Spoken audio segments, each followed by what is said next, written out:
بسم اللہ الرحمن الرحیم والتین والزیتون وطور سینین وهذا البلد الأمین لقد خلقنا الإنسان فی السلام علیکم ورحمۃ اللہ وبرکاتہ۔ محترم سامعین، سورۃ التین یہ مکی سورت ہے، اور اس سورت کے اندر اللہ تبارک و تعالیٰ نے 4 چیزوں کی قسمیں کھا کر انسان کے تخلیق کامل کا ذکر فرمایا ہے کہ کائنات کے اندر جتنی بھی مخلوقات ہیں ان تمام مخلوقات سے سب سے زیادہ خوبصورت اللہ تبارک و تعالیٰ نے اس انسان کو بنایا ہے۔ اس انسان کی جو خوبصورتی ہے، اس انسان کی جو حسن ہے، وہ ایک دن ڈھل جائے گا، اس کا بھی ذکر فرمایا ہے۔ تو آج سورۃ التین کا ترجمہ، تفسیر اور اس کے لغوی معنی پڑھیں گے، ساتھ ساتھ 4 قسمیں، اسی طریقے سے لقد خلقنا الانسان اور ثم رددناہ سے کیا مراد ہے اس کو بھی سیکھیں گے۔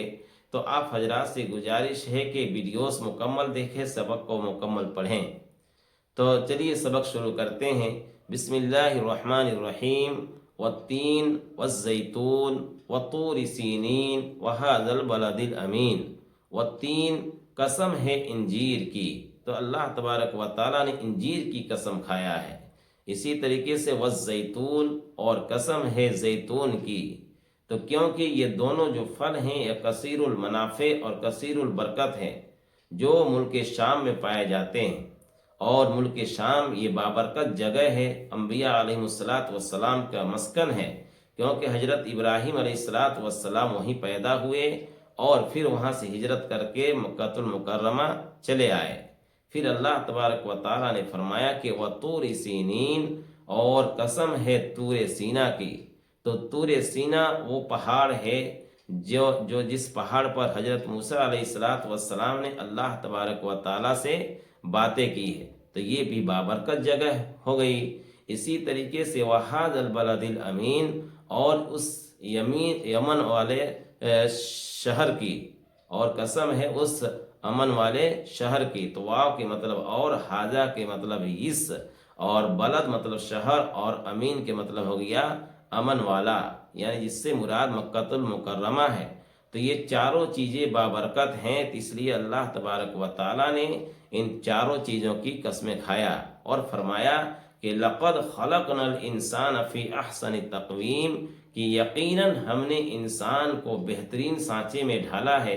کہ لقد کے تحقیق کے یقیناً، خلقنا یہ تخلیق سے ہے کہ ہم نے پیدا کیا، خلقنا ہم نے پیدا کیا انسان، اور فی کے مطلب ہو گیا میں، اور احسن کے مطلب ہو گیا سب سے بہتر، سب سے خوبصورت، سب سے اچھا، احسن حسن سے ہے، اور تقویم کے مطلب ہو گیا سانچہ، جس میں کسی چیز کو ڈھالا جائے، تقویم اسی کو کہا جاتا ہے۔ تو یقیناً ہم نے انسان کو بہترین سانچہ میں ڈھالا ہے۔ تو فطرت کے اعتبار سے اور ظاہری شکل و صورت کے اعتبار سے اس انسان کو دوسری تمام مخلوقات سے اللہ تبارک و تعالیٰ نے بہتر بنایا ہے اور سب سے اچھا بنایا ہے۔ حتیٰ کہ یہ ہے کہ چاند سے بھی زیادہ خوبصورت اللہ تبارک و تعالیٰ نے اس انسان کو بنایا ہے، کیونکہ ابو جعفر منصور کے خلافت میں ایک واقعہ پیش آیا کہ موسیٰ بن عیسیٰ ہاشمی نے اپنی بیوی کو ہنستے ہوئے یہ کہا کہ تمہیں 3 طلاق ہے اگر تم چاند سے زیادہ خوبصورت نہ ہو۔ جب یہ واقعہ ابو جعفر منصور کے پاس پہنچا تو سب پریشان ہو گئے کہ چاند سے زیادہ خوبصورت تو انسان ہو نہیں سکتا ہے، اور تمام فقہا کو جمع کیا گیا۔ تو تمام فقہا نے بیک وقت یہ فتویٰ دیا کہ طلاق ہو گئی، لیکن امام ابو حنیفہ رحمۃ اللہ علیہ کے ایک شاگرد خاموش بیٹھے رہے۔ تو جب ابو جعفر منصور نے ان سے پوچھا کہ آپ خاموش کیوں بیٹھے ہیں، تو اس نے فوراً یہ آیت پڑھی کہ لقد خلقنا الانسان فی احسن تقویم، کہ اللہ تبارک و تعالیٰ نے انسان کو بہترین سانچے میں ڈھالا ہے، تو جس پر تمام لوگ متفق ہو گئے کہ انسان چاند سے زیادہ خوبصورت ہے۔ تو اس میں انسان کے حسن کو بیان کیا اور اس کے ظاہر شکل و صورت کو بہتر بیان فرمایا، اور آگے کی آیت میں فرمایا کہ ثم رددناہ اسفل سافلین، کہ پھر ہم اس کو